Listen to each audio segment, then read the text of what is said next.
একটা মুমিনের সারা জীবনের দুইটা সিফাত হবে, দুইটা গুণ হবে।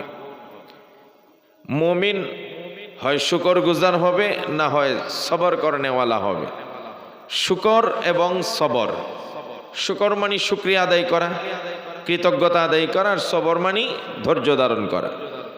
শুকর এবং সবর এই দুইটা শব্দেই আজকের আলোচ্য বিষয়।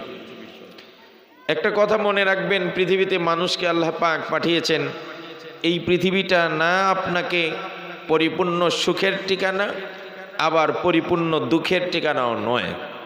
পৃথিবীটা হলো একটা জাস্ট ফর এক্সাম্পল নমুনা। এখানে কিছু কিছু সুখ পাওয়া যায় আর কিছু কিছু দুঃখ পাওয়া যায়। প্রকৃত সুখ পৃথিবীর না, আর প্রকৃত কষ্ট পৃথিবীতে দেওয়া হচ্ছে না। পৃথিবীর কষ্ট কি কষ্ট? আসল কষ্ট? হ্যাঁ, আসল কষ্ট কোথায়? জাহান্নামে। আর পৃথিবীর যে সুখ, এটা কি আসল সুখ? প্রকৃত সুখ, আসল সুখ কোথায়? জান্নাতে। তাহলে বোঝাই যায় এই পৃথিবীতে আমরা সুখে দুঃখেই থাকবো। এখানে না কেউ পরিপূর্ণ সুখী হতে পারবে, আবার কেউ পরিপূর্ণ দুঃখী হওয়ারও সুযোগ নেই। এজন্য দেখবেন, মানুষ যদি ভালো কাজ করে এই পৃথিবীতে তাকে পুরস্কার দেওয়ার মতো সম্ভব না, আবার খারাপ কাজ করলে এই পৃথিবীতেই তাকে সাজা দেওয়াও সম্ভব না। ভালো কাজের সব পুরস্কার দুনিয়াতে দেওয়া সম্ভব? কথা বলেন নাকি? তাহলে একটা হাদিস শোনাই। নবী করিম সাল্লাল্লাহু আলাইহি সাল্লাম বলেন, কোন মানুষ যদি কেবলমাত্র শুধুমাত্র আল্লাহকে রাজি করার জন্যে, সন্তুষ্টি করার জন্যে একটা ছোট্ট খেজুর আল্লাহর রাস্তায় দান করে, নিয়তকে পরিশুদ্ধ করে যদি আল্লাহর রাস্তায় একটা খেজুর কেউ দান করে, ওই খুরমা আর খেজুরটার সওয়াবকে আল্লাহ পাক বাড়াইতে বাড়াইতে বাড়াইতে উহুদ পাহাড় পরিমাণ সবে পরিণত করে দেন। এখন পৃথিবীতে যদি আল্লাহ খেজুরের পুরস্কার দেন, তাহলে একটা পাহাড় একটা খেজুর। কোনো মানুষ যদি এই পৃথিবীতে 100টা খেজুর দেয়, তাহলে 100টা পাহাড়। আরো সহজে বুঝাই, নবীজি বলেন, আলহামদুলিল্লাহি তামলাউল মিজান ওয়া সুবহানাল্লাহি ওয়ালহামদুলিল্লাহি তামলাআনে আও তামলাউ মা বাইনাস সামাই ওয়াল আরদ। নবীজি সাল্লাল্লাহু আলাইহি সাল্লাম বলেন, কেউ যদি সুবহানাল্লাহ আর আলহামদুলিল্লাহ এই দুইটা একসাথে পড়ে, কেউ পড়ে সুবহানাল্লাহি ওয়ালহামদুলিল্লাহ, এই দুইটা শব্দ পড়ার কারণে আল্লাহ রাব্বুল আলামিন আসমান জমিনের ভিতরে যত খালি জায়গা আছে সব সওয়াব দিয়া ভরে দেন। একবার বলেন তো সুবহানাল্লাহ আলহামদুলিল্লাহ। তাহলে এটার সওয়াবে কি হলো? সারা পৃথিবী ভরে গেল। এরপরের বার যখন সুবহানাল্লাহ আলহামদুলিল্লাহ পড়বেন, তখন সওয়াব রাখবেন কোথায়? কথা বুঝছেন নি আমার? তাহলে বোঝা গেল পৃথিবীতে সওয়াব দেওয়া সম্ভব না, পুরস্কার দেওয়া সম্ভব না। কিন্তু পরকালে সম্ভব কিনা? পরকালে আপনি যা চাইবেন তা পাইবেন। ওয়ালাকুম ফিহা মা তাস্তাহি আনফুসুকুম ওয়ালাকুম ফিহা মা তাদউন। সেখানে যা চাইবেন তা পাবেন। মানে আমি কি বলবো, আপনি কি চাইবেন? আমার আকল, আমার মেধা, আমার যোগ্যতায় কতটুকু বিবরণ দিতে পারবো? আল্লাহ তো এক কথায় বলে দিয়েছেন, ওয়ালাকুম ফিহা মা তাস্তাহি আনফুসুকুম, তোমাদের মনে যা চাবে তাই পাবে। আশরাফ আলী থানভী রাহমাতুল্লাহ আলাইহির কাছে এই ওয়াজ শোনার পরে এক লোক জিজ্ঞেস করে, হুজুর, আল্লাহ যে বলছেন জান্নাতে যা চাইবো তাই পাবে, আমাদের মনে যা চায়, তো আমার তো দুনিয়াতে হুক্কা খাওয়ার খুব শখ। কি শখ? হুক্কা আছে না? তো জান্নাতে যদি আল্লাহর কাছে আমি হুক্কা চাই, তাহলে কি হুক্কা দিবে? কারণ এটার তো জবাব দুইটা। প্রথম জবাবটা আশরাফ আলী থানভী রাহমাতুল্লাহ আলাইহি একটু যোগ করে মজা করে বলছেন যে ভাই, হুক্কা খাওয়ার জন্য টিকি আছে না? আপনারা কি বলেন এটাকে? টিকি না? ছোটটা টিকি তো জ্বালাইতে হয়। টিকি জ্বালাইতে হলে কি লাগে? কথা বলেন না আপনারা? আগুন লাগে। তো আল্লাহ হুক্কা দিব ঠিকই, টিকি তো জ্বালাইতে হবে, তো জ্বালানোর জন্য আগুন লাগবে। জান্নাতে তো আগুন নাই, তো টিকি জ্বালানোর জন্য কোথায় যাইতে হবে? কথা কয় না কা? তো তুমি কি জাহান্নামে যাইতে? না না না হুজুর, আমি জাহান্নামে যাইতে চাই না, আমি হুক্কাও চাই না। আশরাফ আলী থানভী রহমতুল্লাহ বলেন এটা আসল উত্তর না।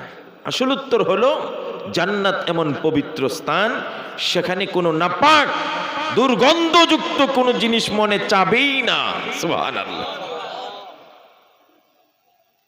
তো জান্নাতে একটা মানুষ, হাদিসের বিবরণে পাওয়া যায়, এক লোকে দুনিয়াতে কোনো সন্তান ছিল না, এখন জান্নাতে যাওয়ার পরে আল্লাহকে চাইবে, আল্লাহ আমার যদি একটা সন্তান হইতো, আমার আব্বা ডাকতো, এটা আমার শখ। এবার আল্লাহ রাব্বুল আলামিনের পক্ষ থেকে বলা হবে, বান্দা তুমি বলো তোমার সন্তানটা কত বড় সন্তান চাও। বলার সাথে সাথে সন্তানের মা স্ত্রী প্রেগনেন্ট হয়ে যাবে, বাচ্চা ভূমিষ্ঠ হবে, কোনো ব্যথা নাই, কোনো নেফাজ নাই, হায়াজ নাই, রক্তপাত নাই, কিছুই নাই। বাচ্চাটা আল্লাহ রাব্বুল আলামিন বলবেন, বলো কত বড় সন্তান হলে তোমার চোখের শীতলতা হবে। দুনিয়ার মানুষেরা বান্দা যদি চায় যে একেবারে ছোট শিশু হোক, কোনো রকম হাত পা নাড়ে, এটাকে দেখতে আমার ভালো লাগে। আবার যদি মনে করে না ছেলেটা যেন হাঁটাছাড়া করে, তাহলে সাথে সাথে ভূমিষ্ঠ হওয়ার সাথে সাথে এত বড় হয়ে যাবে। আবার যদি বলে না মোটামুটি আরেকটু বড় হোক, যত বড় চাইবে তত বড় সন্তান সাথে সাথে হয়ে যাবে।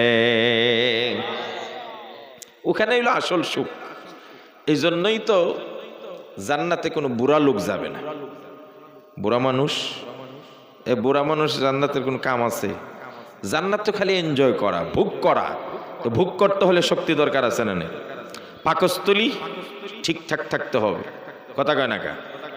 চোখ কান শক্তি হাত পা সব ঠিক থাকতে হবে। এই জন্য বুড়া লোকের জান্নাতে কোনো কাজ। নবীজি সাল্লাল্লাহু আলাইহি ওয়াসাল্লামের কাছে এক বুড়ি মহিলা আসছে, বৃদ্ধা। জাআত আজুজুন ইলা নবী সাল্লাল্লাহু আলাইহি ওয়াসাল্লাম ফাকালাত উদউল্লাহ আন ইউদখিলানি আল্লাহুল জান্নাহ। ইয়া রাসূলুল্লাহ, ইয়া হাবিবাল্লাহ, আমার জন্য একটু দোয়া করেন, আল্লাহ যেন আমাকে জান্নাত দিয়ে দেন। একটা বুড়ি মহিলা এসে রাসূলের কাছে দোয়া চাইছেন। নবীজি সাল্লাল্লাহু আলাইহি ওয়াসাল্লাম বললেন, ইন্নাল জান্নাতা লা তাদখুলুহা আজুজ। আল্লাহর নবী বললেন, আপনার জন্য কি দোয়া করুম? জান্নাতে তো কোনো বুড়া মানুষ যাবেই না। জান্নাতে বুড়া মানুষ যাবে না। এখন হাদিসের কিতাবে আসছে, ওই মহিলা যখন রাসূলুল্লাহ বলছেন জান্নাতে কোনো বুড়া মানুষ যাবে না, ফাওয়াল্লাত তাবকি, কাঁদতে কাঁদতে ফিরে যাইতেছে। আমি আইলাম জান্নাতে যাওয়ার দোয়া করতে, রাসূল বললেন যে বুড়া বুড়ি কেউ জান্নাতে যাবে না, এজন্য সে চলে যাচ্ছে। আল্লাহ রাসূল সাল্লাল্লাহু আলাইহি ওয়াসাল্লাম সাহাবীদেরকে পাঠাইলেন, আখবিরুহা, হেতিরে খবর দাও, আবার আনো। রিটার্ন আসলো, খবর দেওয়া হলো। জিজ্ঞেস করলেন, আপনি চলে যাচ্ছেন কে, কাঁদতেছেন কেন? ইয়া রাসূলুল্লাহ, ইয়া হাবিবাল্লাহ, আমি চাইলাম আপনি আমার জন্য একটু দোয়া করেন, আল্লাহ যেন আমাকে জান্নাত দান করেন। আর আপনি বললেন জান্নাতে কোনো বুড়া বুড়ি যাবে না, তো আর আমি থেকে লাভ কি? আল্লাহর নবী তখন বললেন, ইন্নাল জান্নাতা লা তাদখুলুহা ওয়া হিয়া আজুজুন। আমি বুড়া বুড়ি যাবে নাই কথা বুঝাই নাই, আমার কথা বোঝানোর উদ্দেশ্য হলো বুড়া বুড়ি অবস্থায়, বৃদ্ধ অবস্থায় কেউ জান্নাতে যাবে না। তবে কি হবে? ইন্না আনশা'নাহুন্না ইনশাআন ফাজআলনাহুন্না আবকারা। আল্লাহ রাব্বুল আলামিন বলেন, জান্নাতীদেরকে আমি এত সুন্দর করে গঠন করব, চিরকুমার বানিয়ে দিব, এরা কোনোদিন বৃদ্ধ হবে না। যতই বৃদ্ধ অবস্থায় মারা যাক না কেন, জান্নাতে ঢোকার সময় 33 বৎসরের টকবকে যুবক আর যুবতী হয়ে যাবে। ওইটা হলো আসল সুখের জায়গা। আর আসল দুঃখের জায়গা, যন্ত্রণার জায়গা হলো জাহান্নাম। সুতরাং দুনিয়াটা সুখ দুঃখ থাকবেই। মুখতাসারুল মাআনি আমাদের কওমি মাদ্রাসাতে একটা কিতাব পড়ায়, সেই কিতাবের মুকাদ্দামার মধ্যে একটা শের আনছেন ভূমিকাতে, ইজাস্তাদ্দাত বিকাল বালওয়া ফাফাক্কির ফি আলাম নাশরাহ। ইজাস্তাদ্দাত বিকাল বালওয়া ফাফাক্কির ফি আলাম নাশরাহ ফাউসরুম বাইনাল ইউসরাইনি ইযা ফাক্কারতাহু ফাফরাহ। বলা হয়েছে, তোমার জীবনে যদি কঠিন মুসিবত আসে, তোমার জীবনে যদি যন্ত্রণা কষ্ট আসে, দুঃখ আসে, জ্বালা যন্ত্রণা আসে, অসুস্থতা আসে, মুসিবত আসে, তাহলে মুমিন মুসলমান নর নারী আমার মারা, আমার বাবাজিরা, সূরা আলাম নাসরাহ প্রতি একটু খেয়াল করবা। যদি আলাম নাসরাহ সূরাটা অর্থসহ পড়েন তাহলে আপনার দুঃখ কষ্টের মধ্যে আপনি শান্তি পাবেন, আপনাকে প্রশান্তি পাবেন, সান্ত্বনা খুঁজে পাবেন। কারণ আলাম নাসরাহ সূরার মধ্যে আল্লাহ রাব্বুল আলামিন কি বলছেন? ফা ইন্না মাআল উসরি ইউসরান, ইন্না মাআল উসরি ইউসরা। সহজের পরে কঠিন, আবার কঠিনের পরে ইন্না মাআল উসরি ইউসরা। আল্লাহ বলেন সব কঠিনের পরে একটা সহজ আছে, আর সব সহজের পরে কঠিন আছে। তাহলে দুঃখ, যন্ত্রণা, কষ্ট, রাতের পরে যেমন দিন অবধারিত, দিনের পরে রাত আছে না নেই? কথা বলেন নাকি? আজ আমার তো কাল আপনার, দুনিয়ার নিয়মিত মানুষ যখন জুলুম করে তখন তাদের ভবিষ্যতের কথা ভুলে যায়, অথবা অতীতের কথা ভুলে যায় যে আমি অতীতে এক সময় নিরীহ ছিলাম, সম্পদ ছিল না, শক্তি ছিল না, দুর্বল ছিলাম, আজ শক্তিশালী, আগামীকাল আবারও দুর্বল হতে পারি। কথা বলে ঠিক কিনা? সেটা ভুলে যায়। তিলকাল আইয়ামু নুদাবিলুহা বাইনান নাস। যুগ কিন্তু ঘটতেছে, ঘোরে না? ঘটতেছে। আমাদের সমাজের একেবারে ঘর থেকে দেখবেন, আমরা তো খালি রাষ্ট্রের উদাহরণ দেই, সরকারে জুলুম করছে, এই করছে, এত দূর যাওয়ার দরকার কি? ঘরে দেখেন, জুলুম ঘর হয় না? কথা বলেন না কেন? দুই ভাই, বড় ভাই আগে বিয়ে করছে, যে কারণে বড় ভাইয়ের ছেলে দুইটা বড় হয়ে গেছে, আছে না এমন? ছোট ভাই সবে মাত্র বিয়ে করছে, বাচ্চা ইটুকু। এখন ছোট ভাই লাঠি কয়টা? একটা। লাঠি কয়টা? ছোট ভাই লাঠি একটা, কারণ বাচ্চাগুলো তো লাঠি ধরতে পারেন। আর বড় ভাই লাঠি কয়টা? কথা কন না আপনার? বড় ভাই নিজে আরো দুই ছেলে হয়ে গেছে বড়, তাহলে কয়টা হইলো? কি মিলায় দেখবেন হিসাব। এবার বড় ভাই ছেলে দুইটাও লাঠি, নিজেও লাঠি, আর ছোট ভাই তো একা। যা জুলুম আছে তার উপরে আছে না নেই? কথা কন না? বেশ কম করলেই দৌড়ায় যায়, কি আর চাচা মানেই না বাঁচতে হবে। বড় ভাইও দেখে মজা নেয়, জুলুম করে, জমিনের মধ্যে জুলুম করে, গাছ নিয়ে জুলুম করে, সীমানা নিয়ে জুলুম করে, ঘর নিয়ে জুলুম করে, সব জায়গায় জুলুম করে।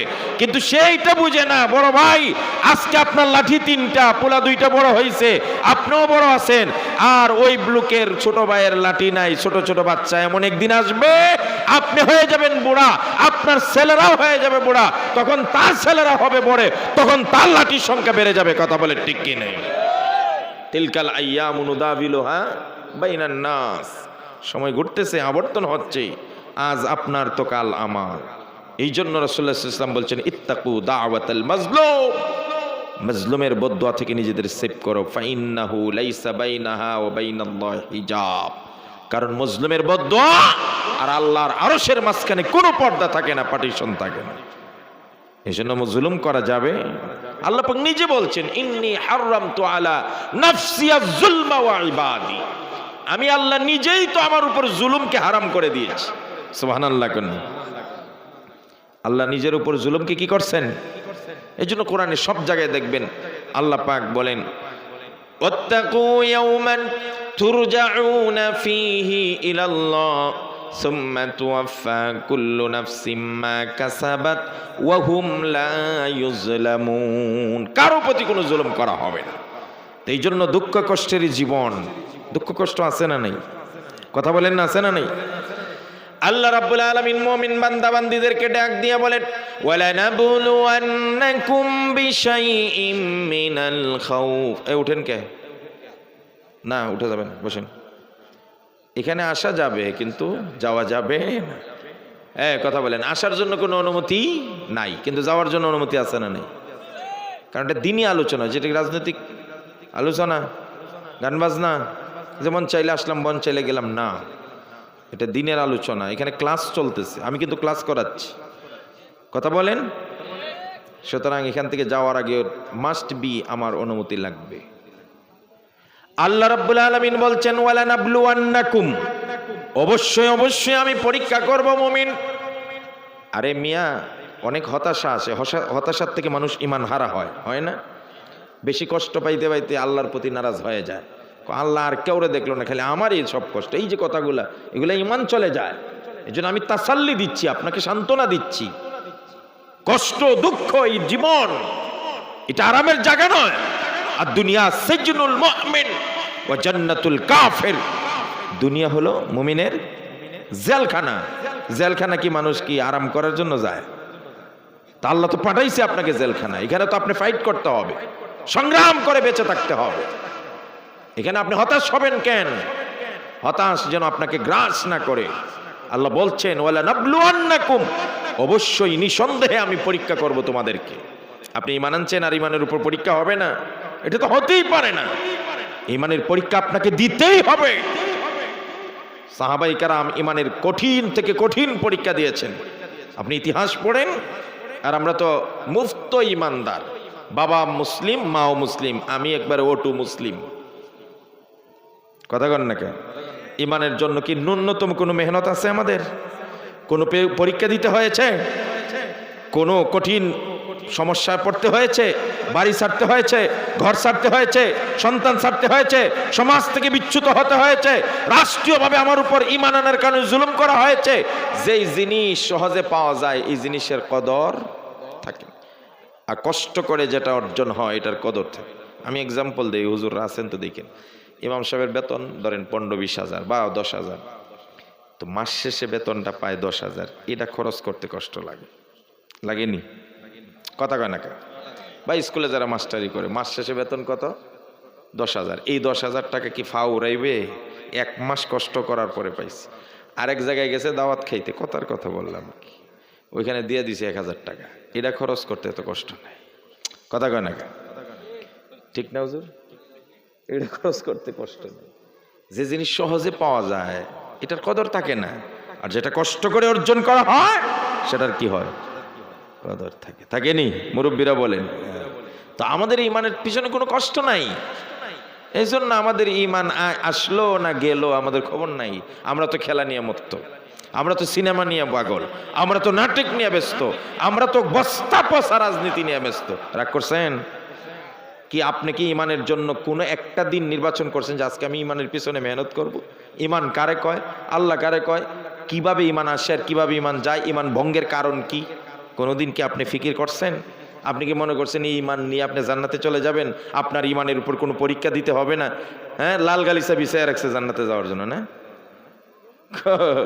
কোরআনের আয়াত পড়েন, আল্লাহ রাব্বুল আলামিন বলেন أم حسبتم أن تدخلوا الجنة ولما يأتكم مثل الذين خلوا من قبلكم مستهم البأساء والضراء وزلزلوا حتى يقول الرسول والذين آمنوا معه متى نصر الله ألا إن নাসরুল্লাহি করিব।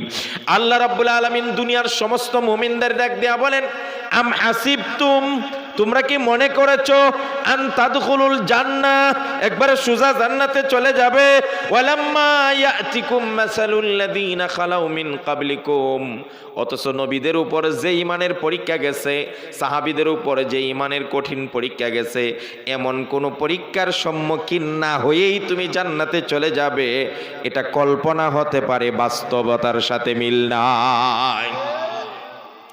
মাসাতহুমুল বাসা মিয়া ওয়াদ-দাররা, দুশমনের আক্রমণ চতুর্দিকে। তাবুকের যুদ্ধের সময়, খন্দকের যুদ্ধের সময় মদিনার একদিকে পাহাড় আর 3 দিকে ঘেরাও করছে দুশমন, সর্বদলীয় বাহিনী। একদিকে মদিনার ইহুদিরা যোগ দিছে, একদিকে মক্কার বেঈমান কাফেরেরা, আশপাশের মদিনার আরো যে দেশের ইহুদি নাসারা ইত্যাদি ইত্যাদি আছে, সব দল মিল্লা বলছে আজকে মদিনা শুদ্ধা পিষে ফেলবো, রাসূল আর মুহাম্মদ আর সাহাবী কাউকে রাখবো না, একবারে গ্রাউ করে আগুন দিয়ে জ্বালায়া দিব, এমন একটা ভাব। সহজ নি বিষয়টা? আপনাদের গ্রামটারে যদি কোনাবাড়ির সবাই মিলে এসে গ্রাউ দেয়া দেয় তাহলে এটা কি সহজ? এখন এটার থেকে বাঁচার জন্য আল্লাহ রাসূল সাল্লাল্লাহু আলাইহি ওয়াসাল্লাম অনেক পরামর্শ নিয়েছেন। শেষ পর্যন্ত হযরত সালমান ফার্সি, বৃদ্ধ সাহাবী, তিনি বলেন, হুজুর, পারস্য দেশে আমরা দেখতাম দুশমন যদি বেশি শক্তিশালী হয়, বাহিরে গিয়ে যুদ্ধ করা কঠিন হয়, তখন আমরা ভিতরে থেকেই যুদ্ধ করতাম, আর আত্মরক্ষার জন্য আমরা পরিখা খনন করতাম, গর্ত করে, যাতে দুশমন এই গর্ত পার হয়ে না আসতে পারে। এটা করা যেতে পারে। হযরত সালমান ফার্সির পরামর্শে রাসূলুল্লাহ বললেন, মদিনার 3 দিকে গর্ত খনন করো। কতটুকু? একটা ঘোড়া লাফ দিয়া যত দূর যাইতে পারে এর চেয়ে একটু বেশি করবা। কথা বুঝেন না আপনারা? একটা ঘোড়া সর্বোচ্চ 5-6 হাত যাইতে পারে। রাসূলুল্লাহ সাল্লাল্লাহু আলাইহি ওয়াসাল্লাম বলেন 10 হাত করে খাল খনন করো। 10 হাত, শুধু 10 হাত ফাঁস না, গভীরও কয় হাত? 10 হাত। আপনাদের দেশের মাটি না মিয়া? গেছেননি আপনারা মদিনায়? পাথর আর বালি ছাড়া কিচ্ছু নাই। ওই সময় কি ক্রেন ছিল, বেকু ছিল? হ্যাঁ, কি দিয়া করছে মাটি? হাতে ওই খুন্তি খান্তা যা ছিল তা দিয়া এক একটা পাথর পড়তো, সাহাবায়ে কেরামের জীবন বের হয়ে যায়। এটাকে খনন করে গর্ত করা চারটিখানি কথা নয়। সাহাবায়ে কেরামের উপর এমন কষ্ট হয়ে এসেছে, একদিকে দুশ্মনের ভয়, আরেকদিকে প্রচন্ড কষ্ট করে করে গর্ত খনন করেছে। এক একটা পাথর যখন পড়তো, কোন পাথর সাহাবীরা ভাঙতে পারতেন না, দৌড়াইয়া নবীজির কাছে গিয়ে বলতেন, ইয়া রাসূলুল্লাহ, ইয়া হাবিবাল্লাহ, এত বড় পাথর আর কঠিন পাথর পড়েছে, ভাঙতে পারছি না। নবীজি নিজে নেমে এসে নিজ হাত দিয়ে ওই পাথরগুলো ভাঙতেন। এইভাবে পরীক্ষা খনন করে মুসিবত একটা নামিয়ে একটা না, একদিকে দুশ্মনের ভয় আর একদিকে প্রচন্ড কষ্ট, এই গর্ত করা পাথুরি জমিন। আবার 3 নম্বর পেটে ভাত নাই, যা খানা পিনা ছিল শেষ হয়ে গেছে। এই তিনটা কষ্টে জর্জরিত হয়ে সাহাবায়ে কেরাম কেউ কেউ নবীর দরবারে গিয়ে বললেন, ইয়া রাসূলুল্লাহ, ইয়া হাবিবাল্লাহ, এই যে প্রচন্ড ক্ষুধার যন্ত্রণায় পেটে পাথর বেঁধেছি, যেন ঠান্ডা অনুভূত হয়, ক্ষুধাটা একটু কম লাগে। আমার নবীজি জামা উঠিয়ে দিয়ে বললেন, সাহাবীরে, তুমি তোমার পেটে একটা পাথর বেঁধেছো, আর আমি বিশ্ব নবী দুইটা পাথর বেঁধে রেখেছি। এমন অবস্থা হয়েছে, একটা সময় প্রচন্ড কষ্ট করতে করতে করতে করতে করতে নবীজির নিজের মুখে আর সাহাবীদের মুখে এই কথা বের হয়ে গেছে, হাত্তা ইয়াকুল আর রাসূল ওয়াল্লাযীনা আমানু মাআহু, এমনকি নবী আর সাহাবীরা সবাই আল্লাহর কাছে বলতেছেন, মাতা নাসরুল্লাহ, আল্লাহ আর কি পরিমাণ কষ্ট করলে আমাদেরকে আপনি সাহায্য করবেন। তখন আল্লাহ বলছেন, আলা ইন্না নাসরাল্লাহি করিব, অবশ্যই অচিরেই আল্লাহর সাহায্য আপনাদের কাছে চলে আসবে। আপনি ইমানদার দাবি করবেন আর আপনার উপর কোনো কষ্ট নাই, জেল নাই, জুলুম নাই, রোগ নাই, বালাই নাই, কোনো কিচ্ছুই নাই, আপনি এমনি এমনি মুফত ইমানদার আর মুফত করে সোজা চলে যাবেন, যেন এটা কল্পনা করা যায় না। এজন্য এই দুনিয়া সামান্য সুখ আর কষ্ট দুইটা মিলে, আছে না নেই? তো আল্লাহ পাক বলেন, ওয়ালা নাবলুওয়ান্নাকুম, আমি তোমাদেরকে পরীক্ষা করব বিশাইইম মিনাল খাউফ, কখনো ভয় দিয়ে। ভয় আছে না নাই? দাড়ি রাখলেই ভয় জঙ্গি বানায় দেয়, আছে না নাই?